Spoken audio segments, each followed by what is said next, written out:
friends. I'm here today to talk about my experience with my tonsillectomy and share some tips and hope that this would help you with your recovery. So first, a little bit about my story. I just noticed I was having a really hard time swallowing. I felt like there was something just big and just stuck in the back of my throat. So I looked in the back and saw that my tonsil was really enlarged and I saw a cyst on it. So I went to my doctor and he's like, yep, you need to have that taken out. So I went to the ENT after doing some research and looking at some Google reviews to pick out the one that I thought that would do a good job. Prior to surgery, I like to be prepared and have everything I'm going to need prior to the surgery, so I don't have to worry about going to the store during my recovery. So here are a few of the items that I purchased and had in preparation for my surgery. First, I found these really cute little ice bags at the dollar store.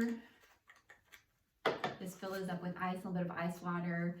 And then I had like a little neck gaiter, or you could use a neck scarf, and you can just place that right there on either side, and then the neck gaiter would hold it in place. But really important, you don't want this to come in direct contact with your skin, so you just have like a little cloth in between. So I was generally icing about every 20 minutes on and off, and then at night I had a cooler by my bedside, so I didn't necessarily ice on and off every 20 minutes at night. Generally, I just did that when I was waking up to take my pain meds. A few of the food items, you're not going to be able to swallow very well. You'll be pretty uncomfortable, and you're not going to want to chew. You'll be pretty stiff. So you want really soft foods. So this was one of my go-tos, was this Star Soup by Campbell's. Lots of applesauce. And then these noodles are really, really soft, so I could, use that as well. And then I tried to stay away from as much dairy as I could, because you do have a lot of secretions, and for me, the dairy would thicken that. And I saw a lot of reviews of people really struggling with all that really thick secretions. So I didn't have that problem. I did use a lot of little ices. These are really great. And these are so soothing when your throat hurts. This really helps numb that pain in the throat. So I use a lot of those. And then these little popsicles were awesome. I would generally take 2 of these frozen and put it in a cup with maybe a tablespoon of water, and then stir that all up and make a slushie. That was a lifesaver. Another item that I had was a little basket, and I kept my pain medications in my basket. And then also I had a little notepad, and I'd put my schedule for the day of when my pain medications were going to be due. And I also set my alarm on my phone. And then I put a check mark next to it so I knew I took it. I was rotating Percocet with Motrin every 4 hours. In regards to pain, I was pretty nervous about that. I was reading everywhere where everyone was like, talking about how horrible the pain was. So I didn't really know what to expect. Is this gonna be worse than my normal sore throat?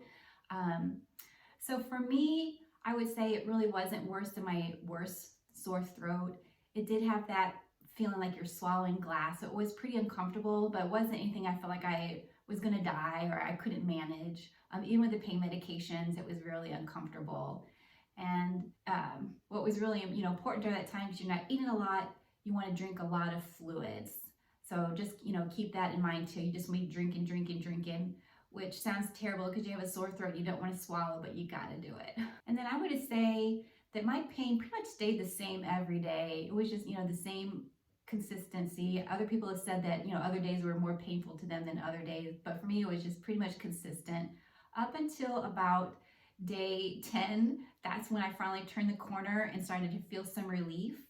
And too, when you're swallowing, you just feel like you have all these clots and the slough, so that just feels a little weird too. And I would say that sensation lasted for a few weeks as well, because it takes several weeks for this totally to heal.